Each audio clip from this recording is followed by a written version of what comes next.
40তম BCS চূড়ান্ত ফলাফল প্রত্যাশীরা আজকে আমরা রাজু ভাস্কর্যের পাদদেশে এসেছি। আমাদের মূল দাবি যে প্রথাগতভাবে আমাদের প্রত্যেকটা বিসিএস এ দেখেছি যে 40তম, 41তম, 43তম বিসিএস এ প্রত্যেকটা বিসিএস এ প্রথাগতভাবে ক্যাডার পদসংখ্যা বৃদ্ধি পেয়েছে চূড়ান্ত ফলাফলের আগে। কিন্তু আমরা 44তম বিসিএস এর আগে এটা কিন্তু আমরা দেখছি না বা লক্ষ্য করতে পারছি না। আমরা মনে করছি এটা একটা দুষ্ট চক্র এই ক্যাডার পদবৃদ্ধি আটকায় দিচ্ছে। কিন্তু যে বেকাররা যে 24-এ গণ অভ্যুত্থান করেছিল মূলত এই যে বিসিএস কেন্দ্রিক এবং বেকার কেন্দ্রিক, কিন্তু আমরা সেটা দেখতে পাচ্ছি না। আমরা চাই 44তম বিসিএস এর যে প্রথাগতভাবে ক্যাডার পদ বৃদ্ধি পায়, 44তম বিসিএস এর ক্যাডার পদ বৃদ্ধি করতে হবে। সেই সাথে ক্যাডার পদ অপচয় রোধে চূড়ান্ত ফলাফলের পূর্বে আমাদের ক্যাডার পছন্দক্রম প্রত্যাহার করতে হবে এবং চূড়ান্ত রেজাল্টের সাথে সেটা আমাদের লিখিত এবং মৌখিক পরীক্ষার ফলাফল প্রকাশ করতে হবে। আর সেই সাথে আরেকটা গুরুত্বপূর্ণ বিষয় হচ্ছে একই ক্যাডারে কাউকে সুপারিশ করা যাবে না, যাতে ক্যাডার পদ অপচয় না হয়।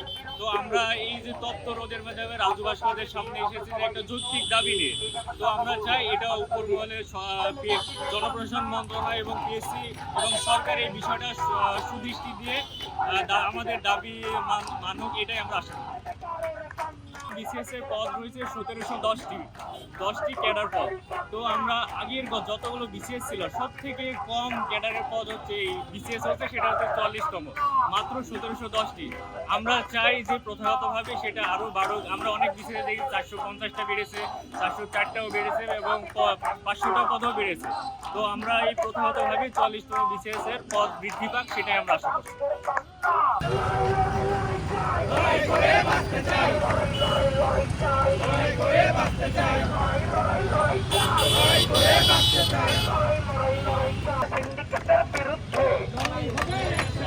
লড়াই হবে একসাথে সিন্ডিকেটের বিরুদ্ধে, লড়াই হবে একসাথে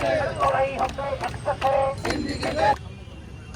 44-এর পদবৃদ্ধি করতে হবে। করতে হবে। আরে কত